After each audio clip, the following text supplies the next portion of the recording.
Bismillahirrahmanirrahim. Assalamualaikum warahmatullahi wabarakatuh. Innal hamdalillah nahmaduhu wa nasta'inu wa nastaghfiruh wa na'udzu billahi min sururi anfusina wa min sayyiati a'malina. May yahdihillahu fala mudhillalah wa may yudlil fala hadiyalah. Asyhadu an la ilaha illallah wa asyhadu anna Muhammadan abduhu wa rasuluh la nabiyya rasulullah ba'da amma ba'd. Subhanaka la ilma lana illa ma 'allamtana innaka antal alimul hakim. Rabbi shrah li sadri wa yassir li amri wahlul 'uqdatam min lisani yafqahu qawli. Wa qala Rasulullah sallallahu alaihi wasallam fil hadis fa inna asdaqal hadis kitabullah wa khairul hadi hadi Muhammadin sallallahu alaihi wasallam wa saral umuri muhdatsatuha wa kullu muhdatsatin bid'ah wa kullu bid'atin dhalalah wa kullu dhalalatin finnar. Alhamdulillah, yang pertama, yang paling utama kita bersyukur pada Allah Subhanahu wa taala atas limpahan nikmatnya sehingga pada kesempatan ini kita selalu mudah-mudahan selalu diberikan kesehatan, umur yang panjang dan untuk ketaatan pada Allah Subhanahu wa taala. Salawat serta salam semoga tetap tercurahkan kepada uswatun Nabiullah Muhammad sallallahu alaihi wasallam. Nabi yang kita cinta-cintai, mudah-mudahan beliau juga mencintai kita. Karena kita bisa jadi mencintai Rasulullah SAW, tapi belum tentu Rasulullah cinta dengan kita. Karena apa? Karena kecintaan kita hanya sekedar di lisan, kecintaan kita hanya sekedar dalam hati, tapi tidak pernah kita laksanakan dengan amal perbuatan kita. Maka Allah berfirman dalam hadisnya, kullu mauludin yuladu alal fitrah. Pada kesempatan kali ini yaitu kita membahas tentang bagaimana mendidik anak berdasarkan Al-Quran dan As-Sunnah. Dalam sabda tadi, kullu mauludin yuladu alal fitrah, sesungguhnya setiap bayi yang lahir pasti dilahirkan dalam keadaan fitrah. Fa'abuwahu majusi an-nasara, yang menjadikannya mereka berubah adalah orang tuanya menjadikan dia majusi atau nasara. Maka fa'abuwahu ini adalah yang terjadi adalah lingkungan kita, bahwa anak adalah titipan dan anugerah dari Allah Subhanahu wa taala yang harus kita perhatikan, yang harus kita jaga, yang harus kita rawat dengan sebaik-baiknya. Kalau kita salah dalam mendidik anak, maka efeknya adalah nanti ketika besar. Kalau kita sejak dini kita kok salah, tidak bisa mendidik anak dengan baik, maka nanti ketika besar kita akan menanggung akibatnya. Maka perhatikan bahwa dalam mendidik anak ini adalah idza mata ibnu adam in qata amalu illa bisalasin. Ketika Bani Adam sudah meninggal dunia, maka terputuslah amalnya kecuali 3. Yang pertama adalah shadaqah jariyah, ilmu yantafu bihi awaladun soleh yad'u lahu.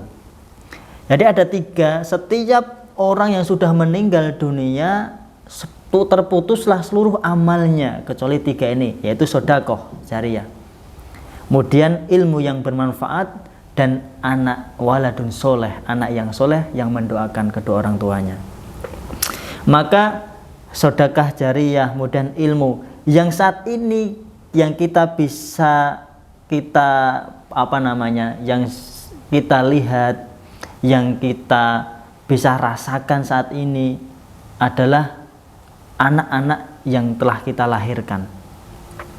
Maka dalam mendidik anak ini tentunya kita harus juga belajar bagaimana mendidik anak ini dengan baik.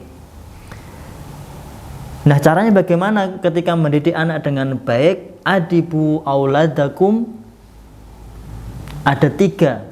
Didiklah anak-anakmu ala salasin khisol, 3 perkara. Maka didiklah anak-anakmu dengan 3 perkara.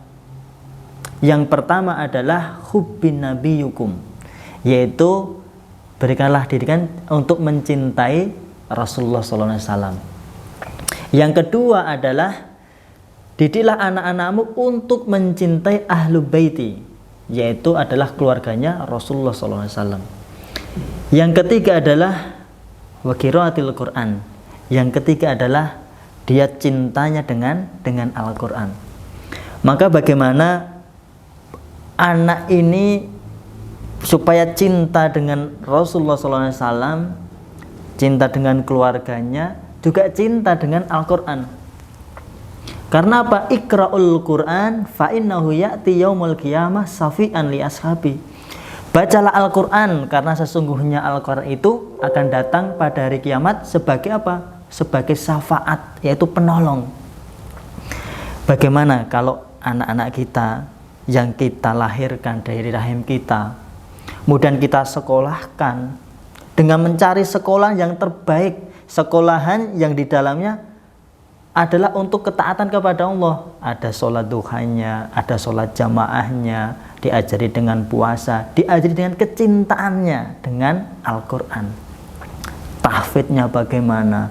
Kalaupun kita tidak berilmu, kita tidak soleh, kurangnya pengalaman, maka berikanlah guru yang terbaik, berikanlah sekolah yang terbaik.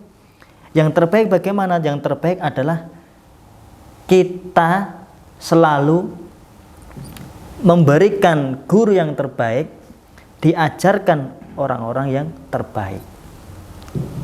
Nah, maka asetnya nanti adalah waladun soleh yad'u lahu. Jadi anak-anak yang soleh tadi mendoakan kedua orang tuanya. Maka ini bukan sekedar hanya anak kita, tapi ini adalah banyak. Jadi ini adalah bukan sekedar anak-anak kita saja, tapi boleh anak-anaknya orang, anak yatim piatu, anak-anak du'afa yang kita santuni, yang kita muliakan. Insya Allah nanti adalah ini yang nanti akan menjadikan anak-anak yang soleh. Ya. Ini adalah salah satu kita belajar kepada Imran yang istrinya Hamnah. Dalam surat Al-Imran ayat yang 35, Idkholat imra'ati imrani Rabbi inni nadartu laka ma fi batni muharraron. Jadi ketika Imran memiliki istri yang namanya Hamnah ini berdoa kepada Allah Subhanahu wa taala, ya Allah, Tuhanku, sesungguhnya aku bernadar, berjanji kepada Allah Subhanahu wa taala, kepada Engkau, apa yang telah aku kandung dalam perutku nanti akan bersungguh-sungguh untuk mendidiknya. Fataqabbal minni, maka ya Allah terimalah permohonanku.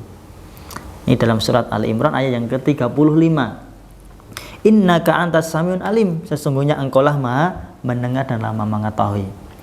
Jadi ketika kita sebagai ibu, sebagai orang tua yang telah mengandung, yang sedang mengandung, maka ini kita berdoa pada Allah Subhanahu wa taala supaya apa? Supaya kita diberikan anak yang soleh dan solehah atau solehah.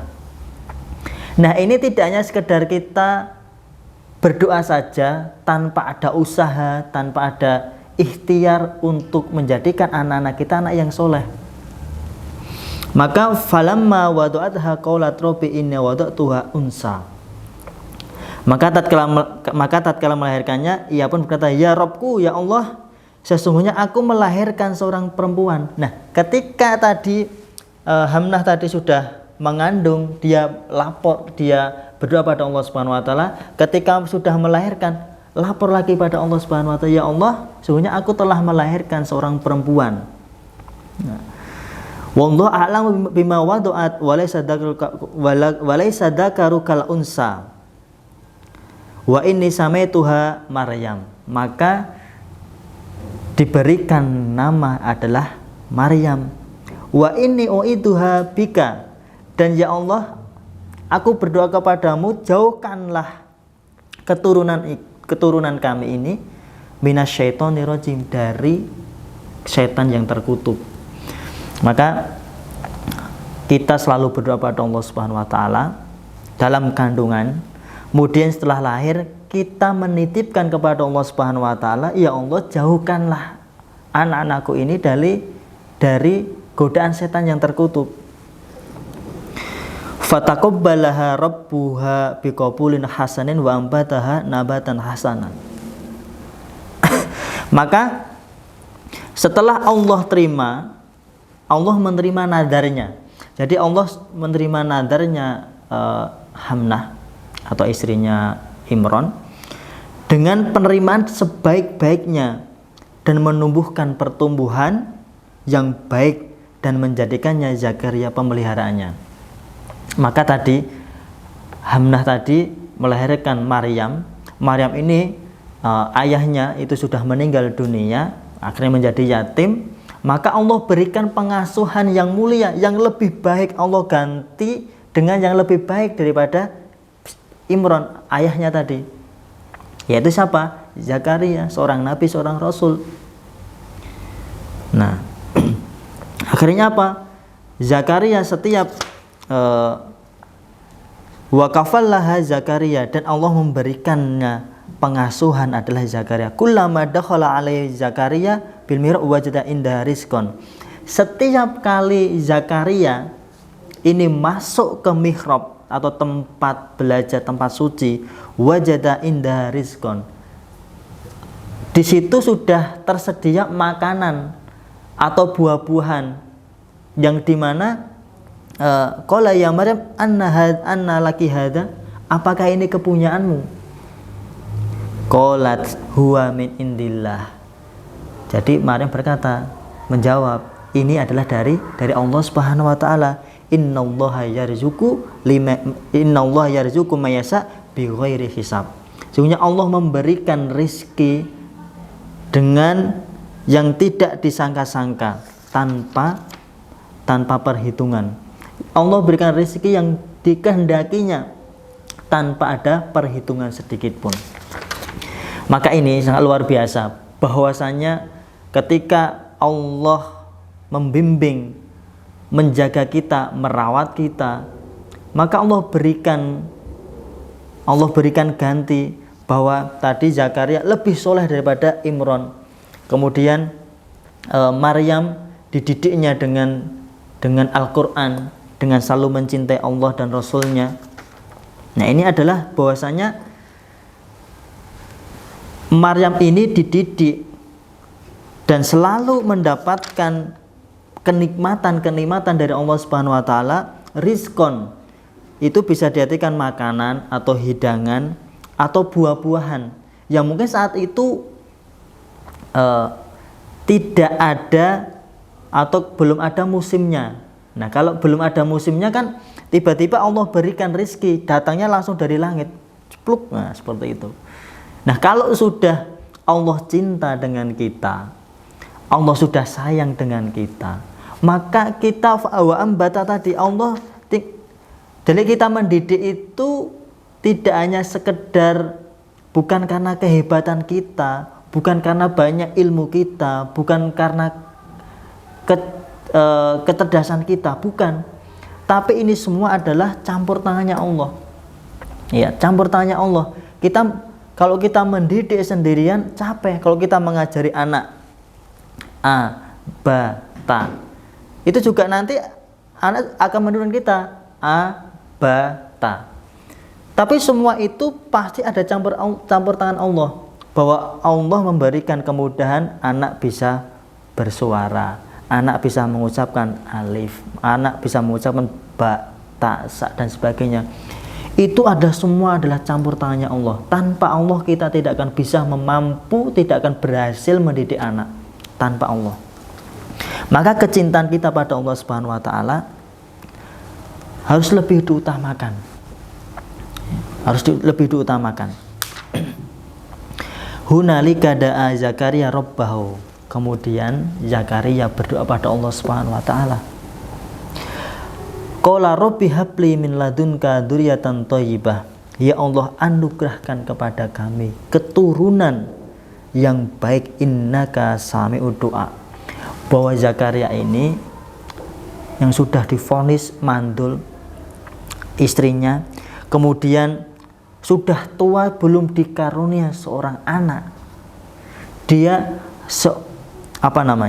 Maryam saja diberikan keajaiban-keajaiban, diberikan hidangan, rezeki, diberikan tempat yang baik, guru yang baik, Allah muliakan. Maka Zakaria tadi memohon pada Allah, mohon pada Allah Subhanahu wa taala. Dengan apa doanya? Robbi habli, ya Allah, berikanlah kami, berikanlah aku keturunan dzurriyyah thayyibah yang baik. Nah, doa pada Allah Subhanahu wa taala, berdoa. Maka kita tidak hanya sekedar berdoa saja, tapi kita juga harus banyak ikhtiar pada Allah Subhanahu wa taala. Nah,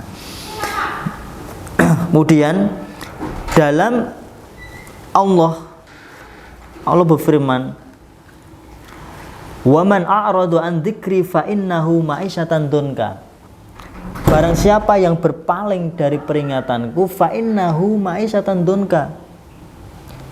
Orang yang berpaling dari Al-Qur'an, kalau kita mendidik anak ini kok tidak mampu karena ilmunya kita masih kurang, maka titipkan anak ini kepada lembaga. Yang lembaga tersebut baik dalam pendidikan Al-Qur'annya, mungkin TPA-nya, mungkin sekolahnya, atau guru lesnya.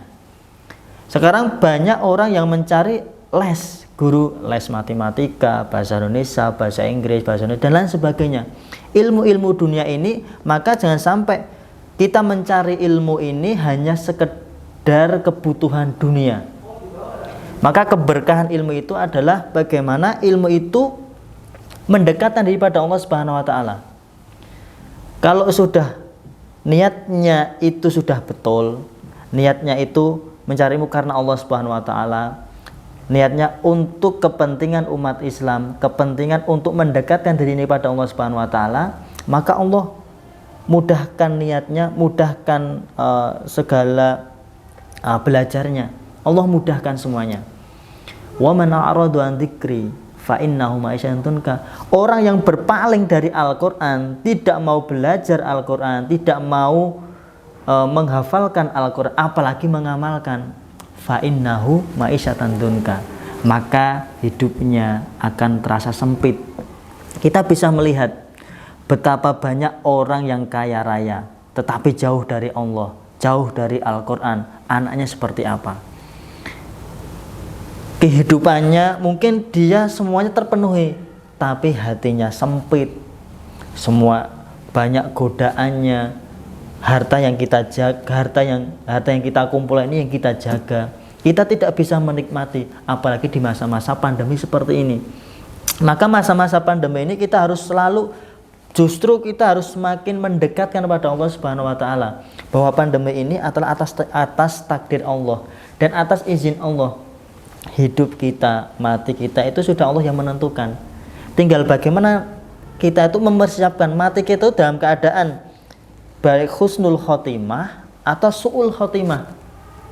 Maka kita tuh minta hidayah pada Allah Subhanahu wa taala. Orang kafir kita doakan untuk mendapatkan hidayah. Orang yang jahil, orang yang batil itu minta hidayah. Orang yang jahat itu minta hidayah pada Allah Subhanahu wa taala. Orang-orang yang beriman, orang-orang para nabi itu juga minta hidayah pada Allah Subhanahu wa taala. Mungkin kita sudah memelihara jenggot, kita sudah sholat tepat waktu, kita sudah ikut kajian, kita sudah menghangatkan iman kita pada Allah Subhanahu wa taala. Maka belum tentu itu menjamin kita masuk surga. Bukan banyak amal yang akan masukkan kita ke surga, tapi kasih sayang Allah, hidayahnya Allah, rahmat Allah lah yang menjadikan kita masuk surga. Maka kalau kita sudah minta hidayah pada Allah, dosa-dosa kita diampuni sama Allah Subhanahu wa taala, kemudian kita bisa masuk surga, kemudian orang-orang yang kita cintai bisa masuk surga, kedua orang tua kita, dan dosa-dosa sudah diampuni, kita masuk surga, dan hidup kita akan menjadi nikmat kalau kita sudah dekat dengan Allah. Wa nahsuru yaumal qiyamatil a'ma. Dan setelah tadi hatinya sempit, wa nahsuru, Allah bangkitkan wa nahsuru yaumal qiyamati ama. Dan Allah bangkitkan ini dalam keadaan apa? Buta. Kita bisa membayangkan bahwa kehidupan kita ini saat ini, kita bisa membayangkan bagaimana menderitanya orang yang tidak bisa melihat keindahan dunia ini, tidak bisa melihat dunia, teman kita, orang tua kita, dan lain semuanya. Nah, apalagi besok ketika Allah bangkitkan di akhirat itu dalam keadaan buta. Sudah hidupnya sempit, dibangkitkan dalam keadaan buta. Rabbi lima khasartani ama. Ya Allah, protes, mengadu pada Allah Subhanahu wa taala. Rabbi lima khasartani ama. Ya Allah, kenapa engkau bangkitkan aku dalam keadaan buta? Wa qad kuntu basira. Nah, kata Allah. Maka kenapa ya Allah, kenapa engkau bangkitkan aku dalam keadaan buta? Wa qad kuntu basira, sedangkan dulu saya bisa melihat. Rabbi lima khasart. Kemudian qala kadzalika tatka ayatana fanasita. Dulu telah datang ayat-ayatku, sudah datang petunjuk-petunjukku. Engkau tidak mempelajarinya, engkau tidak membacanya, engkau tidak mengamalkannya, tidak menghafalkannya kepada anak-anakmu, maka fanasita, maka pada hari itu engkau dilupakan. Masya Allah.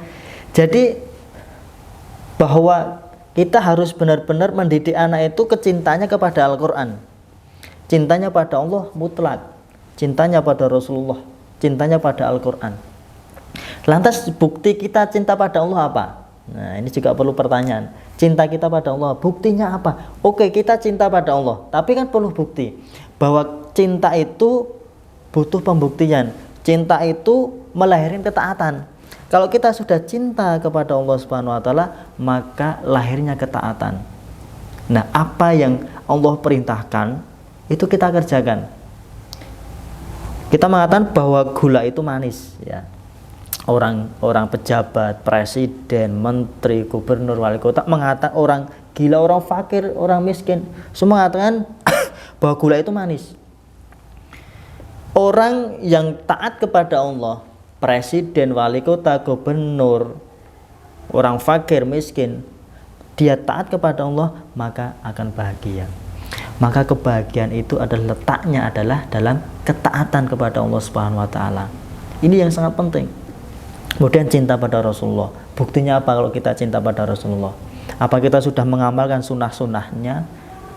Tidak hanya sekedar kita, oh aku cinta pada Rasulullah. Tidak. Tapi cintanya itu kita harus apa? Butuh pembuktian.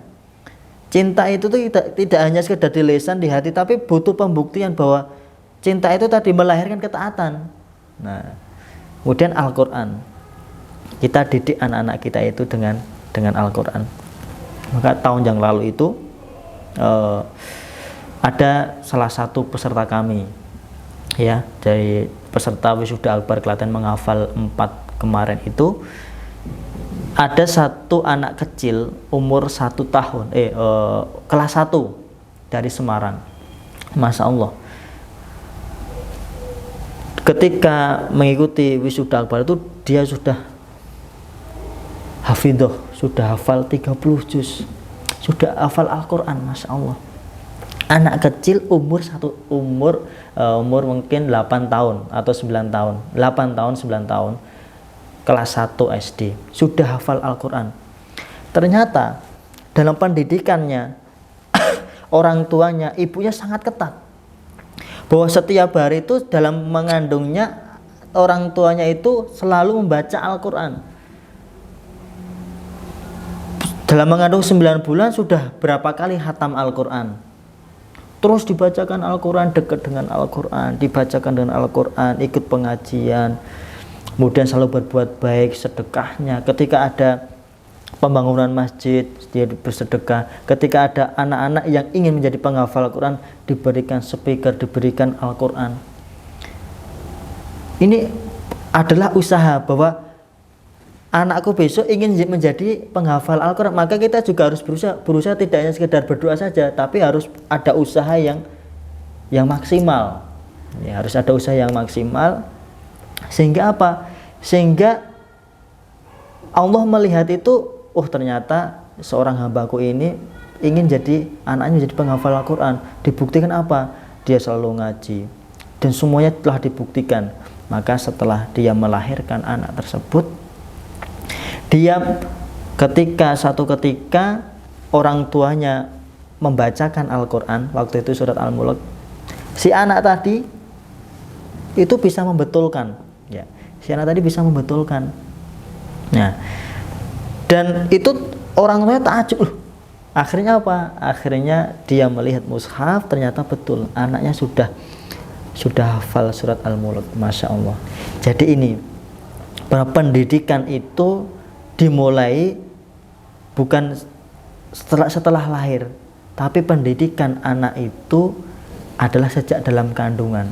Kita mau, visi kita mendidik anak itu, kita mau jadikan apa? Ya, jadikan anak ini menjadi anak yang seperti apa? Jadi kita yang membentuknya. Khairun nasi anfahum linnas. Sebaik-baik manusia adalah yang bermanfaat bagi orang lain. Maka keberadaan kita dalam mendidik anak tentunya tidak lepas dari upaya kita ada campur tangan Allah Subhanahu wa taala. Bukan karena kehebatan kita, bukan karena kecerdasan kita, tapi semuanya ini adalah campur tangan Allah. Maka kita berdoa pada Allah Subhanahu wa taala agar selalu diberikan kemudahan dalam mendidik putra-putri kita jadi anak yang soleh-solehah. Maka kita berdoa pada Allah Subhanahu wa taala, Rabbana hab lana min azwajina wa dzurriyyatina qurrata a'yun waj'alna lil muttaqina imama. Ini adalah doanya. Maka ya Allah, anugerahkan pada kami keturunan yang baik, istri-istri yang baik, keturunan yang baik. Sebagai apa? Sebagai penyejuk mata, ya. Maka kita menginginkan anak-anak kita ini lahir menjadi penyejuk mata, qurrata ayun. Nah, penyejuk mata ini adalah ketaatan kepada Allah Subhanahu wa taala yang dapat membahagiakan kehidupan dunia dan akhirat.